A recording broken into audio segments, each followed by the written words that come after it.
O papo hoje é o seguinte, moçada. Eu gostaria de debater com vocês sobre a decadência do futebol brasileiro.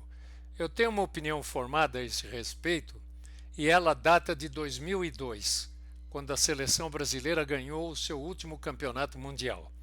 É bom a gente lembrar para localizar isso que eu quero deixar muito claro para todos vocês agora. Naquela oportunidade, nós tínhamos jogadores que foram catalogados como os principais jogadores do mundo. Nós tínhamos o Ronaldo Gaúcho, o Ronaldo Fenômeno, o Rivaldo, o Cafu, o Roberto Carlos, e esta grande geração de jogadores de altíssimo nível que o país produziu foi desaparecendo.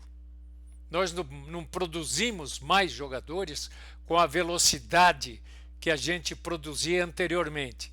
Tanto é verdade que nós sobrecarregamos o Neymar de responsabilidades por ele ser único. Era a salvação do futebol brasileiro. Não adianta querer negar isso e tapar o sol com a peneira. Não é por aí. O Neymar foi visto e catalogado como a salvação do futebol brasileiro.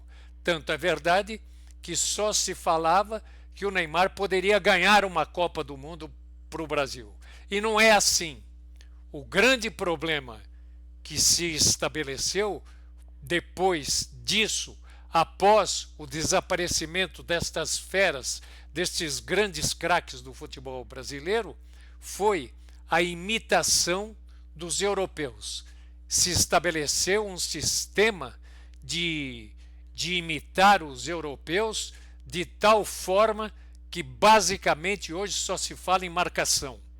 Todo jogador talentoso vem sempre um menino sabedor dizendo ele marca ou não marca, como se marcar fosse a grande descoberta do futebol brasileiro. E não é por aí, gente.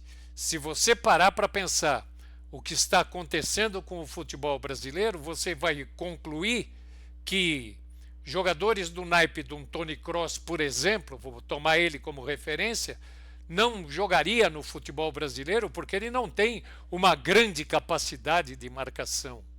Não se pensa em, num determinado momento, abrir uma perspectiva de aproveitamento do grande talento, do jogador diferenciado, daquele que com um passe, com um lançamento, com um drible, pode desequilibrar uma partida. Não existe mais o endeusamento deste tipo de jogador. O que se mais discute hoje é se o cara marca ou não marca. E a prosseguir dessa maneira, na formação dos jogadores, nós vamos ter defeitos insolucionáveis, porque os técnicos da base procuram formar grandes marcadores e poucos jogadores com altíssimo nível de criatividade. Diante desta situação, é bom repensar a formação de jogadores brasileiros, a formação da base, catalogar e contratar treinadores mais competentes para colocar lá embaixo na formação de jogadores, caras que não sejam apenas cabeças cansadas que se aproximam e que querem continuar no ambiente do futebol e diante disso vão trabalhar nos quadros inferiores sem nenhuma capacidade para tal. Hoje há de se pensar cuidadosamente na formação de jogadores e principalmente o que está sendo criado para o futuro brasileiro, para o futuro do futebol brasileiro. Acho que nós estamos vivendo um momento extremamente delicado e de difícil solução. Portanto, é a hora de repensar conjuntamente o futebol brasileiro para a gente voltar às origens, coisas que os argentinos já desenvolvem e já buscam em termos de formar jogadores mais talentosos. O Brasil tem que ficar esperto, prestar atenção nesse aspecto do futebol brasileiro e do que ocorre na formação de jogadores. Se não, se quer pro exterior o Brasil vai continuar vendendo jogadores do nível de um Endrick, por exemplo, porque eles não estão sendo formados numa escala progressiva, numa escala que chame a atenção. O futebol brasileiro, no meu modo de ver, se vier a ser pensado com o número de estrangeiros que vieram jogar aqui, você já denota uma grande decadência.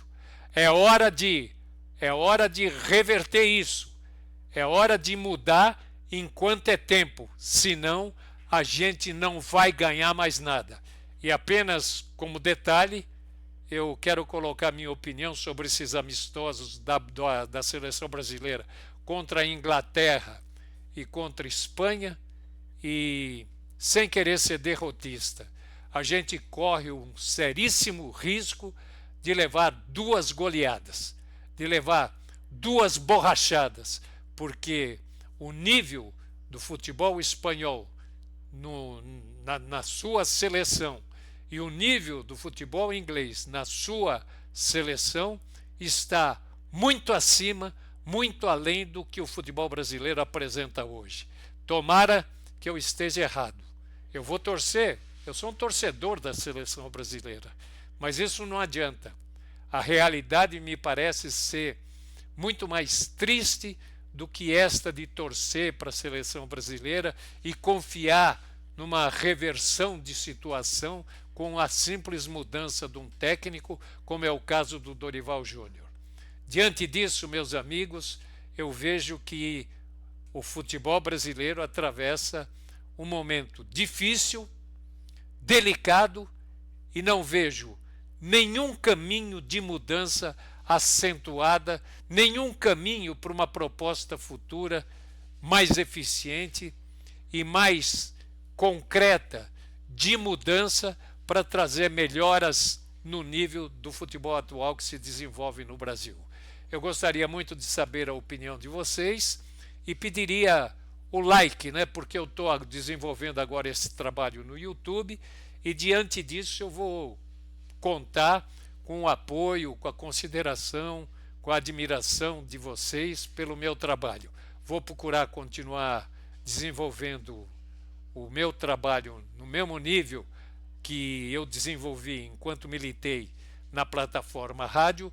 Hoje estou numa plataforma diferente do YouTube e, diante disso, aprendendo com essa internet, e vou aprender muito com vocês. Por isso é que eu enumero essas situações e evidencio o quão é importante ou o quanto é importante a opinião de vocês neste debate sobre o futuro do futebol brasileiro.